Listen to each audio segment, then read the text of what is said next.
On pense souvent que notre rapport à la mort est plus libre aujourd'hui, plus moderne, plus individuel. Et pourtant, c'est peut-être l'inverse qui est en train de se produire. Il fut un temps où la fin de vie, le deuil et tout ce qui se joue dans ces moments-là se vivaient ensemble. Avant, les histoires des morts continuaient de circuler. On racontait, on se souvenait, on transmettait. Et oui, parce qu'en quelques générations, la mort a quitté nos maisons. Les rituels se sont transformés. Et le deuil s'est peu à peu invisibilisé. Alors derrière cette évolution, une question essentielle. Est-ce qu'on accompagne mieux ou est-ce qu'on accompagne moins ? Pour y répondre, j'ai le plaisir d'accueillir Aurélie Jung, une jeune sociologue formidable, chercheuse à Lausanne en Suisse. Dans son dernier ouvrage paru en 2026 aux éditions Antipodes, De la fin de vie au deuil, l'accompagnement professionnel des proches et des endeuillés, elle met en lumière cette transformation silencieuse de notre rapport à la fin de vie et au deuil. Ensemble, on va explorer depuis le XVIIIe siècle comment nos façons de dire adieu, d'accompagner et de traverser la perte ont évolué et ce que cela révèle de notre société actuelle en perso et en pro. Bienvenue dans la saison 5 de Sweet Papy Podcast. Et si je te disais que dans l'accompagnement de fin de vie de nos proches, il existe parfois des instants comme suspendus, où tu découvres une force en toi que tu ne soupçonnais pas. Alors avant que mes souvenirs ne s'effacent, j'espère devenir ton miroir, celui qui éclaire tes choix, tes fragilités, ta façon d'aimer, que tu sois aidant ou professionnel du soin.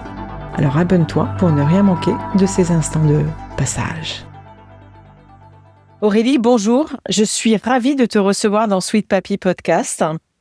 Alors, si je résume, tu es sociologue, chercheuse, travailleuse sociale, et dans ton dernier ouvrage, tu mets justement en lumière cette transformation silencieuse et avec toi, on va essayer de comprendre ce que ça change concrètement dans nos vies.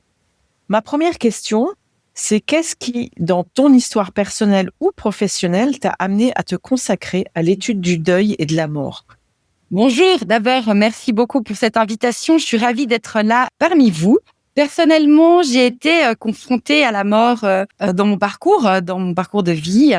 J'ai perdu ma maman quand j'avais 20 ans et c'est sûrement quelque chose effectivement qui a ancré quelque chose en moi de l'ordre de la curiosité, en tout cas, d'avoir envie de comprendre les choses, comprendre ce parcours. Alors, je l'ai résolu prioritairement par évidemment la thérapie personnelle. Et ensuite, j'ai souhaité m'engager comme bénévole en soins palliatifs, donc en Suisse.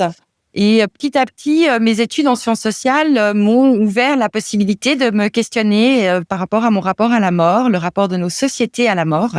Et c'est comme ça, petit à petit, que je suis rentrée dedans, d'abord par la question du transhumanisme et de l'immortalité, ensuite par la question des couples, comment les couples vivent la mort. Petit à petit, je me suis intéressée vraiment à la question un peu plus large du continuum entre la fin de vie, la mort et le deuil.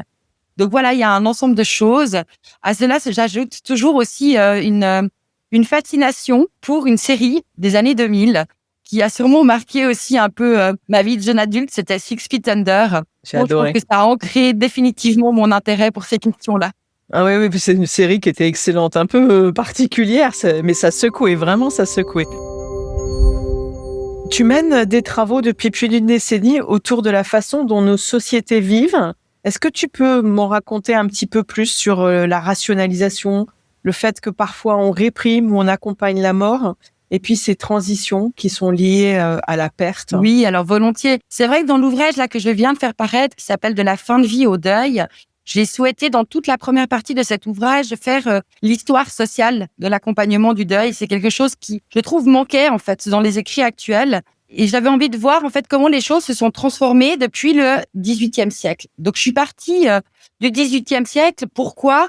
Parce qu'à ce moment-là, pour moi, il y a un tournant qui se met en place entre une gestion très communautaire de la mort, c'est-à-dire qu'on va considérer que la mort est quelque chose de collectif, quelque chose de très social. On a par exemple à ce moment-là une reconnaissance collective du statut d'endeuillé. On porte le deuil, donc c'est vraiment encore avant même les brassards, c'est tous les habits de deuil avec des normes très strictes.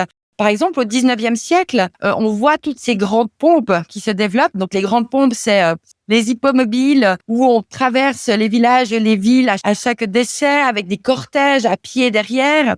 C'est aussi le fait de mettre des tentures à l'intérieur des maisons, hein. Et ça, par exemple, c'est quelque chose, je n'avais pas du tout connaissance, la question des tentures. Pour moi, c'était plutôt une question de cortège et d'habits, en fait, à l'extérieur. Mais en fait, non, ça va aussi à l'intérieur des maisons. Et puis, il y a toutes ces normes qui se développent au 19e siècle sur les étiquettes du deuil. Et ça, j'ai pu rechercher à travers notamment les livres de savoir-vivre. On retrouve ces livres au 19e siècle, hein. Et en fait, dans ces livres, on apprend à des écoliers, à des enfants dès tout petits, à comment se comporter dans la vie de tous les jours. Donc, ça va comment se comporter au premier bal, au mariage, à un baptême, mais aussi lors d'un enterrement et comment on doit ou on peut vivre le deuil. Et moi, ça m'a complètement fasciné ces ouvrages, vraiment de me dire à quel point en fait les choses étaient extrêmement normées. Il y a des choses qui m'ont complètement étonnée aussi, hein. Par exemple, on porte le deuil en fonction des liens de parenté, qui est quelque chose qu'on retrouve encore aujourd'hui et qu'on peut questionner d'ailleurs, hein. Mais par exemple, une veuve porte le deuil de son mari pendant 1 an et 6 semaines, et un veuf porte le deuil pendant 6 mois. C'est quoi cette différence? Incroyable. Effectivement, et moi qui suis féministe, c'est quelque chose qui m'a vraiment interpellée. Il y a vraiment quelque chose en termes de genre qui s'est inscrit dès le 19e siècle sur le deuil. Il y a là en fait une volonté aussi de la société finalement de contrôler le corps des femmes. Les femmes portent le deuil plus longtemps parce que s'il y avait peut-être procréation, s'il y avait grossesse, il fallait que la grossesse puisse aller à son terme ainsi qu'un allaitement, sans pour autant que la femme ait le droit de se remarier. Tandis que l'homme qui pouvait se retrouver veuf avec des enfants en bas âge devait pouvoir retrouver plus rapidement une femme pour pouvoir refonder un foyer et notamment redonner un fils s'il n'y avait pas encore de fils pour la question du nom et du statut. Oh. Donc il y a comme ça des petites perles qui se sont glissées en fait dans mes recherches qui m'ont fortement interpellée. D'autres choses, c'est aussi très intéressantes dans ces manuels de savoir-vivre, c'est par exemple que le deuil n'était pas considéré comme, un temps linéaire pareil. C'est-à-dire qu'il y avait le petit deuil et le grand deuil. Il y avait le demi-deuil et le deuil. Pendant les premiers 6 mois, par exemple, le deuil d'une femme, elle devait porter un certain type de vêtements. Ensuite, pendant le demi-deuil, c'est-à-dire la fin de son deuil, elle devait porter un autre type de vêtements. Vraiment décrit, hein, ça va de la couleur, de tissu, quel bijou on a le droit de mettre, quelle coiffe on a le droit de mettre, qui permettait en fait finalement de pouvoir être identifié dans nos sociétés. Et ça, c'est quelque chose qu'on a complètement perdu. Et autant on peut extrêmement être critique de toutes ces normes extrêmement fortes, où évidemment on peut tout à fait imaginer que si les gens ne suivaient pas ces normes, ils étaient finalement mis à ban ou en tout cas pointés du doigt. Mais il y avait aussi une fonction très forte là-dedans qu'on a sûrement perdue, c'est que déjà le deuil était visible, on pouvait identifier les personnes en deuil et surtout en fait la société protégeait ces personnes-là.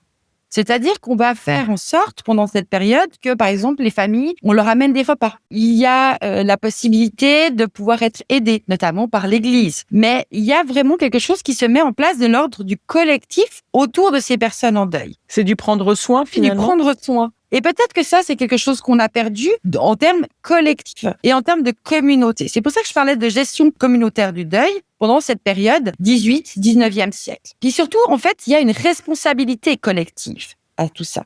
À partir du début du XXe siècle, les choses vont un petit peu s'étioler pour plusieurs raisons. Il y a une professionnalisation des pompes funèbres qui se met en place.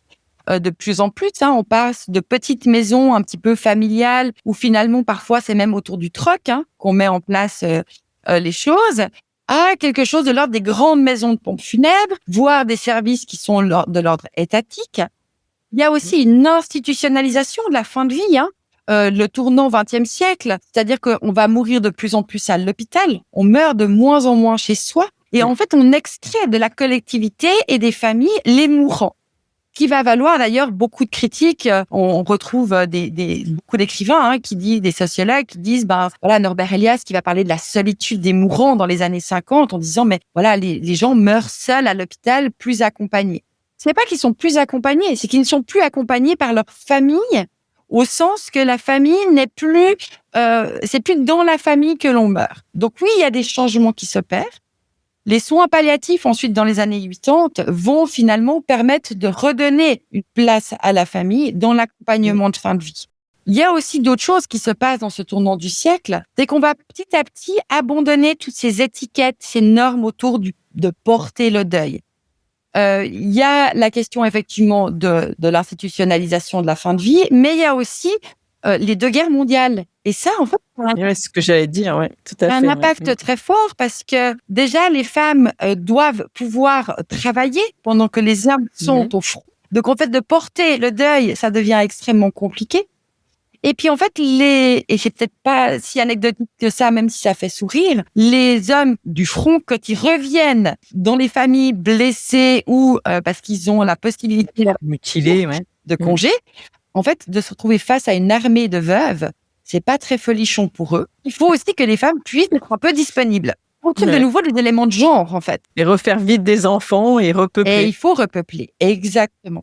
Donc, en fait, il y a plusieurs choses qui se mettent en place dans ce tournant début XXe siècle. Et ce qui m'a aussi intéressée, c'est comment, finalement, de cette aide communautaire, on va passer à une aide professionnelle sur vraiment l'accompagnement des personnes en deuil. La première aide qui va se mettre en place à partir de l'entre-deux-guerres, mais encore plus après la Deuxième Guerre mondiale, c'est tout ce qui est aide financière. Évidemment, on a été beaucoup moins confronté à ça, mais par exemple, la France a été confrontée à une armée de veuves qui était en mauvaise posture financière. Parce qu'on était encore généralement dans un modèle de breadwinner, c'est-à-dire que l'homme pourvoit financièrement à sa famille par le travail. Or, ces femmes se retrouvent sans veuve et donc sans aide financière. Et en fait, les premières choses qui vont se mettre en place, c'est donc des aides financières pour les veuves et les orphelins de guerre. Avant tout, pour cette population-là, qu'on va mettre des choses en place. Pas pour tous les endeuillés. Alors ensuite, nous, en l'occurrence en Suisse, on a maintenant une assurance sociale qui permet d'avoir une rente pour les survivants et pour les orphelins. Mais ça, on est plutôt les années 60. Donc l'aide financière va la première chose qui va se mettre en place dans des services sociaux tels qu'ils existaient à l'époque, donc évidemment pas comme chez nous aujourd'hui. De ces aides financières va découler un autre constat qui est celui que ces veuves de guerre ont besoin de soutien aussi émotionnel. Et là, on retrouve dans les archives une association qui s'appelle la Cruz, qui est en Angleterre, qui maintenant existe toujours, qui est une association qui est fondée par une assistante sociale, dans les années 60 en Angleterre, et qui en fait était confrontée à ces veuves de guerre et va mettre en place des premiers groupes de parole. Et c'est un modèle maintenant qu'on retrouve absolument partout, qui date de ces années-là. Et en fait, on va commencer à prendre en charge d'un point de vue émotionnel et psychosocial les veuves et les orphelins de guerre. Là encore, on n'est pas du tout dans des associations qui sont ouvertes à toutes et à tous. Dans les années 80, j'avance un tout petit peu, dans les années 80, ce modèle-là va devoir être transformé pour une simple et bonne raison, c'est qu'en fait, les veuves et les orphelins de guerre vont à leur tour décéder. Et en fait, ces associations vont ouvrir leurs portes à tous les endeuillés.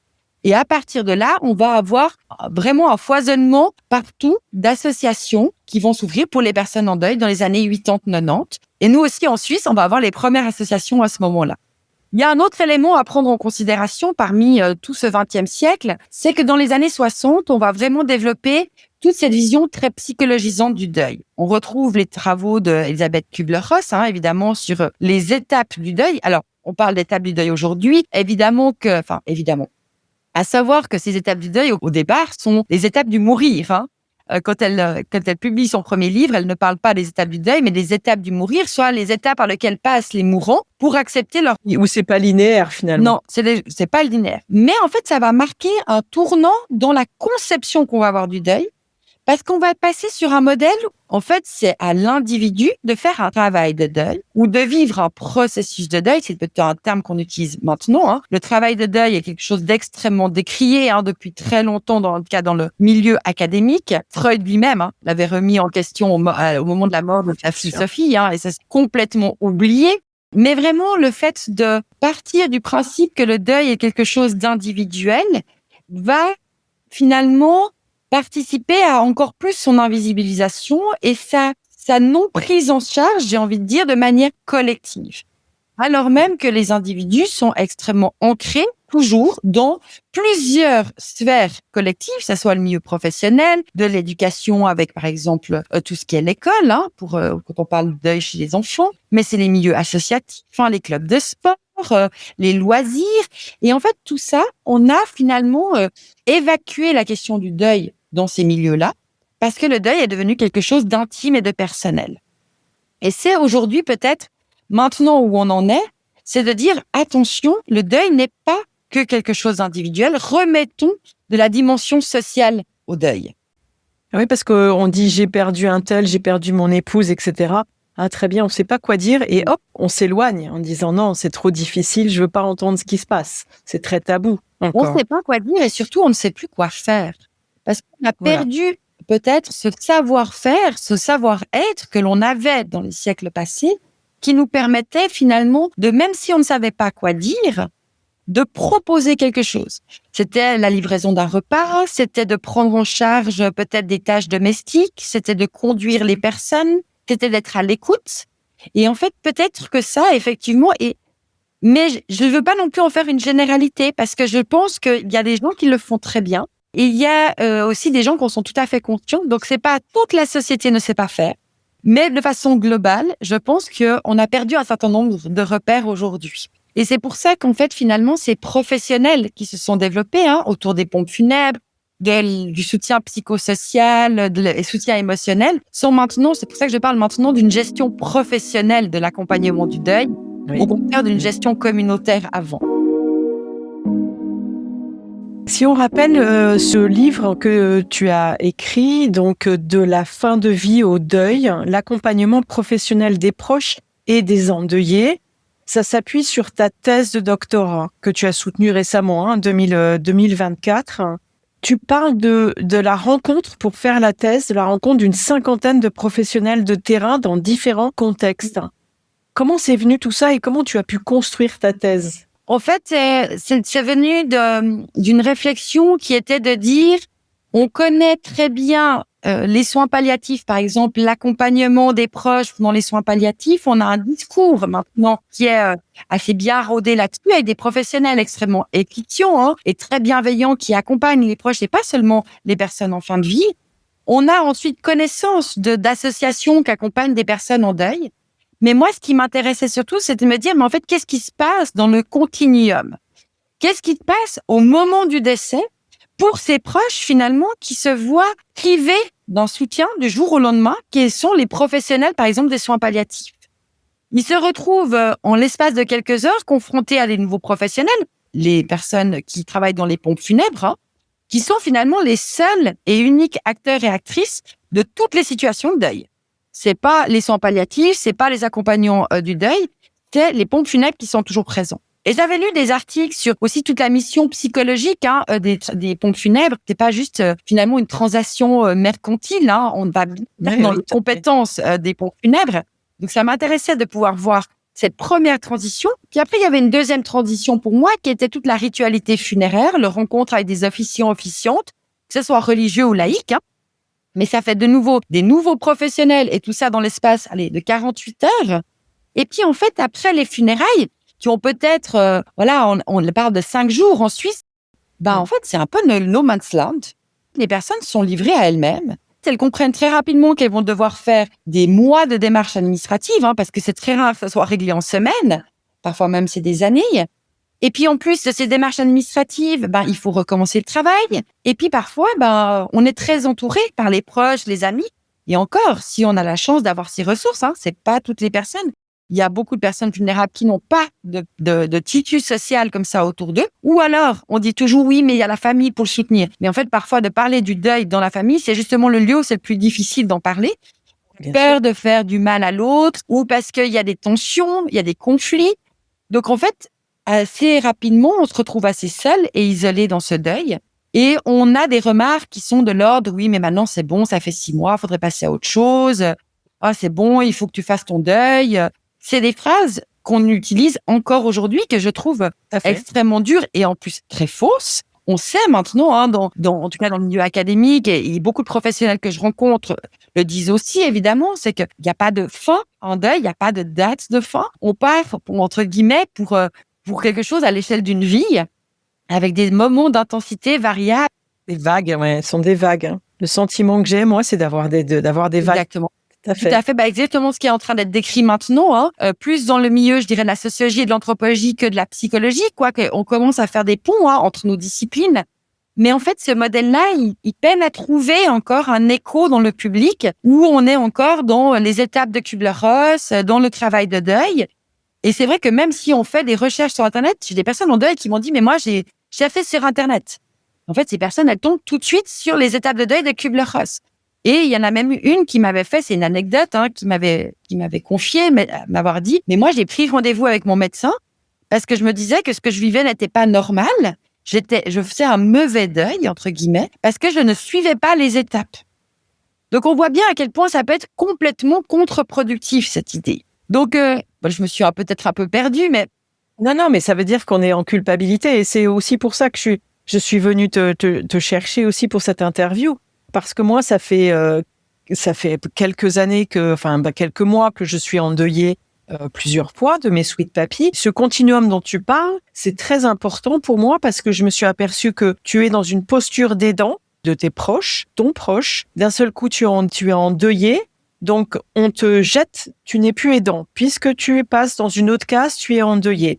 Et puis, rapidement, on te demande de ne plus être endeuillé pour pouvoir être administratif. C'est-à-dire pour gérer la succession, etc. Parce que le personnage que tu vas retrouver ensuite sont des personnages durs. C'est le banquier, c'est le notaire, ce sont les pompes funèbres où c'est quand même difficile parce que la première chose qui te tente, c'est quand même un devis et des factures à régler. Donc, toi, tu n'as pas du tout la tête là-dedans parce que tu n'as pas anticipé. Et donc, après, tu dois effectivement faire ton deuil. Mais vis-à-vis des autres, effectivement, tu n'as pas de casquette, il n'y a pas marqué, il n'y a pas de brassard, il n'y a rien du tout. Et donc, tu intègres ça en toi et puis tu continues ta vie comme ça jusqu'à temps que tu aies un autre deuil. Et puis voilà. Et puis, tu te débrouilles. Ce qui fait qu'effectivement, moi, je rencontre des aidants et des endeuillés, des aidants et que je continue d'appeler aidants même s'ils sont endeuillés. Parce que pour moi, tu continues d'être aidant après, même après le deuil. Parce que tu t'occupes de l'autre personne. Moi, c'est mon cas, je m'occupe de ma mère puisque mon père est décédé. Et ce méli-mélo comme ça, on te demande de continuer à le travailler. Finalement, tu dois pas gêner les autres par ton truc parce que c'est tabou aujourd'hui. Donc, c'est vrai que ça m'intéressait de savoir, quand tu parlais des différents contextes, que pour moi, effectivement, il y avait tous ces contextes-là et où on te dit, mais finalement... bah oui, c'est le chemin de tout le monde, donc débrouille-toi. Je suis entièrement d'accord avec le résumé que tu viens de faire et je trouve qu'on a vraiment cette idée peut-être aujourd'hui que si on dérange pas, en gros, c'est un deuil normal et tout va bien.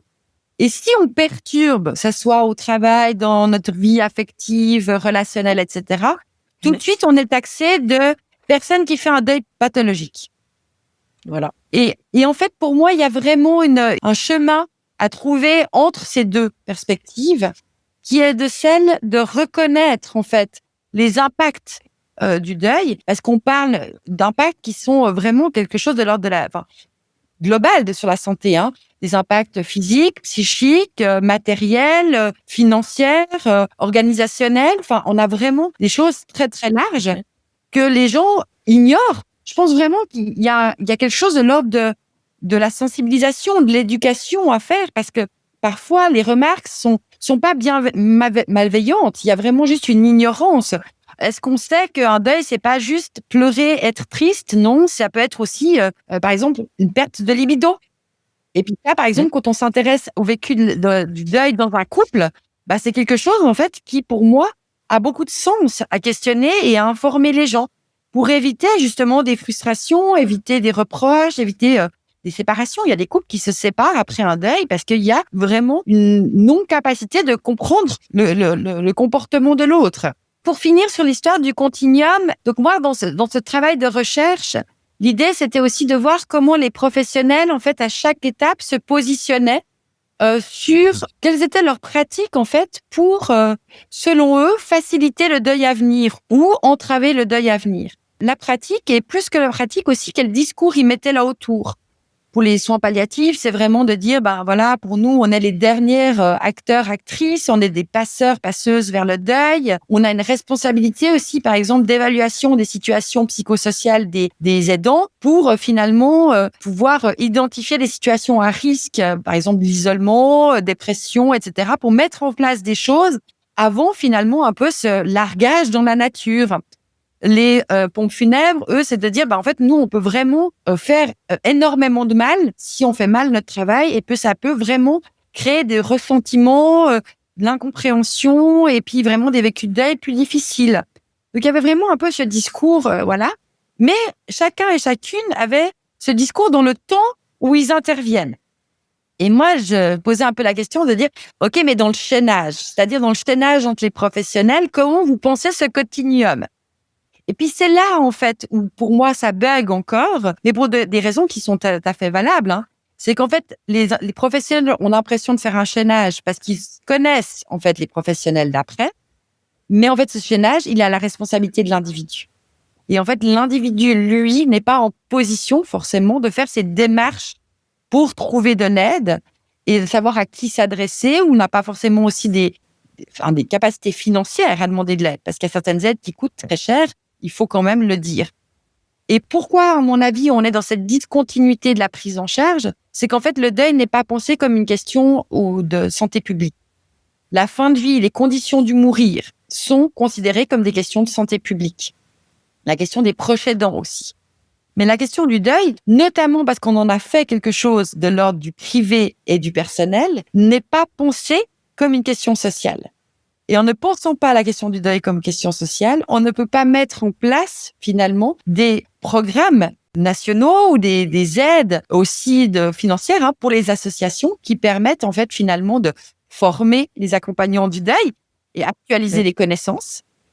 Sortir parfois aussi du bénévolat. Hein. C'est beaucoup de bénévoles qui font un travail formidable, mais qui ont parfois une formation diverses et variées, avec parfois aussi la volonté de vouloir accompagner des personnes en deuil comme elles auraient souhaité être accompagnées, elles, et ont des difficultés aussi à détacher de leur propre représentation par manque de formation. Hein. Je pense que la formation est une voie à tenir compte. Donc voilà, le fait de ne pas penser le deuil comme une question sociale, pour moi, permet pas aujourd'hui de repenser les choses de manière collective. On n'en a pas parlé dans ce chaînage, mais il y a la religion aussi, d'être appuyé par les hommes ou les femmes de religion, hein, puisque chez vous, vous avez des pasteurs femmes. Et j'entendais encore il y a quelques jours un très bel épisode justement sur ça, comment le pasteur doit prendre en compte ce qui s'est passé par exemple à Crans-Montana. On n'ose plus aller voir les hommes d'église ou les femmes d'église. Alors moi, je suis pas une spécialiste, je dirais des religions. Dans le cadre de cette recherche, je suis allée rencontrer des pasteurs et des diacres.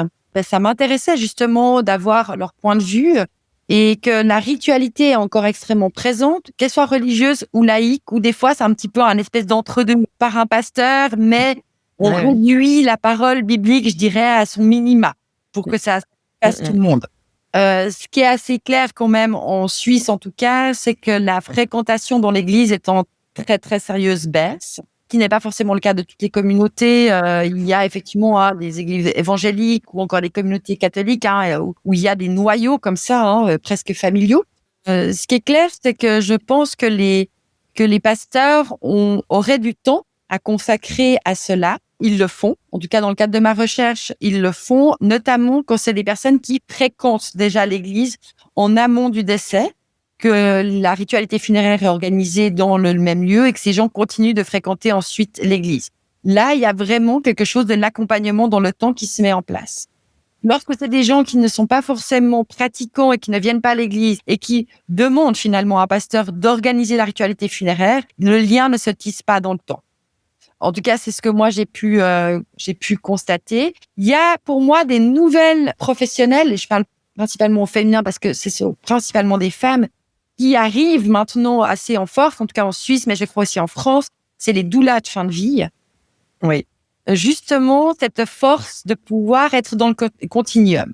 C'est-à-dire qu'elles vont vraiment être sur la fin de vie. Elles peuvent, certaines organisent des rites de passage, des ritualités funéraires en tant qu'officiante laïque, et elles font de l'accompagnement au deuil. Donc, je suis allée les rencontrer aussi parce que pour moi, et quand je les ai rencontrées, c'était en 2019. Il y en avait 2-3 en Suisse. Ça commençait à peine. Maintenant, elles sont plusieurs dizaines. Il y a une association. Enfin, mais ce sont des professionnels à rémunérer. Alors, en tout cas, en Suisse, l'association nationale a un fonds de soutien pour les personnes qui ne pourraient pas se permettre de payer ces services. Mais de nouveau, ça pose une question de qui peut avoir accès. Est-ce qu'on paye ce genre de prestation? Est-ce que c'est une prestation qui devrait être remboursée par l'assurance, par exemple, ou pas? Évidemment que elle milite pour ça, mais voilà, ça dit quelque chose de nouveau sur comment la santé publique considère en fait ces professionnels. C'est tous ces métiers nouveaux qui arrivent même dans le funéraire. Pourquoi est-ce qu'il faudrait repenser notre rapport au deuil pour transformer nos vies sociales et nos relations humaines? C'est quoi ton fil conducteur, en fait?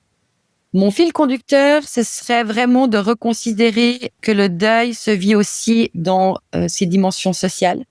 C'est-à-dire que j'aime bien prendre les exemples du monde du travail parce que j'ai aussi beaucoup travaillé là-dessus, mais il y a une image qui pour moi est très forte, c'est que quand vous arrivez au vestiaire le matin et que vous avez perdu quelqu'un, qu'il s'agisse de quelqu'un d'il y a 3 semaines ou d'il y a 3 ans, vous n'enlevez pas votre deuil pour le suspendre avec votre veste au vestiaire. Votre deuil vous accompagne tout au long de la journée. Donc, de considérer dans les environnements sociaux et professionnels la question du deuil. Et pour moi, si je dois avoir peut-être un message à faire passer au monde du travail, c'est déjà de re-questionner finalement à qui et pour quel type de décès ou quel type de personne qui décède on octroie finalement la reconnaissance dans le milieu du travail de ce statut d'endeuillé. Aujourd'hui, on a des conventions collectives de travail qui stipulent que si vous perdez votre mari, vous avez le droit à 3 jours. Si vous perdez votre enfant en 3 jours, si vous perdez votre grand-mère, c'est peut-être 2 jours, votre sœur aussi, et puis peut-être votre grand-mère. Enfin, voilà, il y a des jours qui sont donnés en fonction des statuts, des liens de parenté. Et en fait, votre meilleur ami d'enfance que vous connaissez depuis 40 ans, qui vient à décéder, vous êtes tout autant en deuil, peut-être même plus, parce que vous étiez peut-être plus proche de ce meilleur ami que de votre grand-mère. Or, le milieu du travail ne considère pas que vous ayez le droit à une demi-journée, même pour vous rendre à l'enterrement. Vous prenez ça sur vos jours fériés ou à la discrétion des managers. Certains sont plus ou moins compliants. Donc, de considérer, en fait, la question du deuil, non pas en question des liens de parenté, mais en fonction des liens d'affection. Et je pense que c'est vraiment quelque chose dans lequel on doit tendre aujourd'hui, de considérer ces liens d'affection dans une société qui a beaucoup, beaucoup changé, où les constellations familiales ont changé. Certains milieux de travail ne considèrent pas la belle-mère, le beau-père, les beaux-enfants lors d'un remariage. En fait, de considérer maintenant vraiment ces liens pluriels que l'on a quotidiennement. Oui, parce que tu peux avoir aussi des animaux, ton animal de compagnie. Est-ce qu'on ne le fait pas parce qu'il faut mettre un cadre? Je pense que c'est ça au travail. C'est obligatoire d'avoir un cadre, sinon ça partirait peut-être dans tous les sens. Oui, mais en fait, nous, dans les études qu'on a fait sur le deuil au travail, c'était de dire qu'en fait, les gens, généralement, n'abusent pas dans des situations. Les personnes qui pourraient être amenées à abuser sont des personnes qui abusent déjà dans d'autres situations. En fait, ces gens, ils sont déjà connus dans le milieu du travail par les ressources humaines. Mais les gens n'abusent pas sur les questions de deuil. En tout cas, ça, c'est ce que les recherches ont mis en évidence, et que le milieu du travail pourrait permettre et permet un accompagnement et une considération de ces situations aux personnes de ne pas se retrouver finalement en arrêt maladie, ce qui coûte aussi très cher au milieu du travail. Bien sûr. En considérant, en étant un peu flexible, en adaptant peut-être un certain nombre de choses pendant un temps qui n'est pas forcément à voir dans l'extrême durée. Évidemment que l'institution doit aussi fonctionner, mais en fait, c'est des personnes en deuil qui peuvent continuer de travailler si le lieu de travail est une ressource, et éviter en fait une double peine qui est celle du deuil et en plus des difficultés au travail, d'une pression, d'une invisibilisation, etc. Quel conseil concret tu donnerais à un manager ou à un collègue pour accompagner une personne endeuillée? C'est toujours ma question à chaque fois que je fais des sensibilisations, c'est de dire mais comment? Enfin, c'est les premières choses que les gens me demandent, et surtout sans tomber dans des formules toutes faites. T'inquiète pas, je suis là pour toi. Alors, je suis assez intimement persuadée. Pour moi, le fil rouge peut-être le plus important, c'est de se dire que la personne en deuil sait ce dont elle a besoin.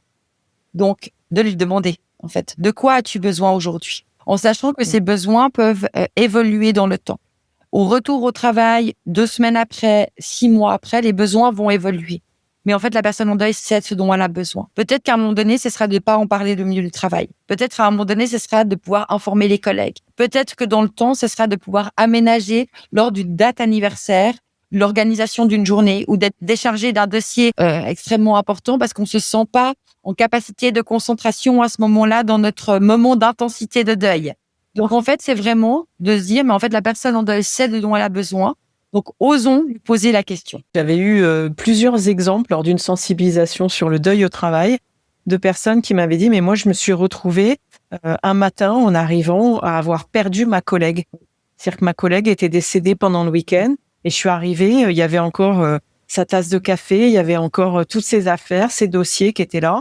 Et j'ai été informée par les autres et je n'ai pas vu arriver de manager, j'ai pas vu arriver de la RH, personne, voilà. Et donc, on discutait pas mal de ça et à chaque fois est revenu le fait qu'elles auraient ou que les personnes auraient aimé avoir un référent deuil dans l'entreprise. Alors, c'est quelque chose que vous avez vous développez, hein. En France, nous, on n'en est pas du tout encore là, je dirais. Moi, je tiens toujours à rappeler que les managers, les cadres, nous on appelle les cadres chez nous, les managers, les ressources humaines ne sont pour la plupart pas formés à ces situations-là. À partir de là, effectivement, ils sont juste complètement démunis. Donc parfois, ils sont pas présents, ils savent pas quoi faire, ils sont maladroits. Donc je pense que la priorité, c'est de leur donner en fait la possibilité de se former sur ces questions-là, en leur montrant en fait l'intérêt pour eux de pouvoir être plus à l'aise dans ces situations-là. Et oui, les référents deuil, c'est quelque chose d'extrêmement intéressant que vous développez. Je pense que c'est très très utile. Après, d'avoir une personne, je pense que il faut faire attention parce qu'en fait, le jour où il y aura une situation d'urgence, la personne qui aura été formée, elle sera en vacances, elle sera en congé de maternité, etc. Donc, je pense que il faut de nouveau collectiviser ces savoirs, ne pas mettre tout sur le dos d'une seule personne, qu'il y ait une personne qui se forme, mais qu'ensuite, il y ait un transfert de connaissances dans les entreprises pour que plusieurs personnes puissent finalement être garantes des actions à mener lors d'un décès, par exemple, d'un collègue.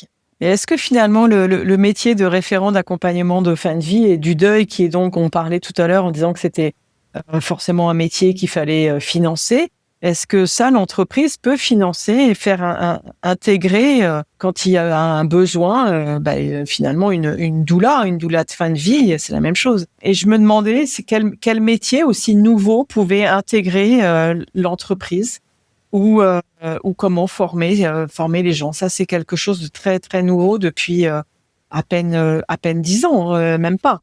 Je suis pas forcément sûre qu'il faille intégrer de nouvelles personnes. Je pense qu'en fait, l'accompagnement lors d'un retour, par exemple, pour un arrêt maladie, se fait dans le cadre du travail, par les ressources humaines, par les managers, parce qu'on les a formés à ça. Donc, en fait, est-ce qu'il faudrait rajouter des gens ou simplement redonner des compétences aux personnes déjà en place? Dans ressources humaines, il y a ressources et humaines. Donc, en fait, on peut avoir, à mon avis, une posture de bienveillance et d'accompagnement par les ressources humaines. Alors après, évidemment, tout dépend des types d'entreprises et de la grandeur des entreprises. Quand on parle d'entreprises de plusieurs milliers de personnes, c'est sûr que les gens aux ressources humaines n'ont pas cet accès direct aux personnes en deuil. Donc là, ça a tout à fait sens, en fait, d'avoir des gens au plus proche des équipes. Alors, ça peut être des managers ou ça peut être des personnes ressources, mais qui peuvent être des personnes ressources pour un certain nombre de situations, pas que pour le deuil. Mais dans tous les cas, de parler de la question du deuil dans le monde du travail, ça, c'est primordial. Et en fait, est-ce que ça coûte cher aux entreprises? Oui, sûrement qu'effectivement, un poste de plus, ça reste un poste de plus. Hein. Mais en fait, les absences perlées ou les absences de long terme pour des situations de deuil coûtent extrêmement cher aux entreprises aussi. Et ça, il y avait une enquête du CREDOC qui avait essayé en France de quantifier, et c'était plusieurs centaines de milliers de francs sur la France par année pour des questions d'absence au travail suite à un deuil. Tout à fait. On va revenir à ton livre. Alors, si tu pouvais inviter une seule personne à lire ton livre, qui ce serait et pourquoi? Ah, bonne question. Les médecins généralistes. Les médecins. Ah. Qui, pour moi, ont un rôle à jouer là-dedans.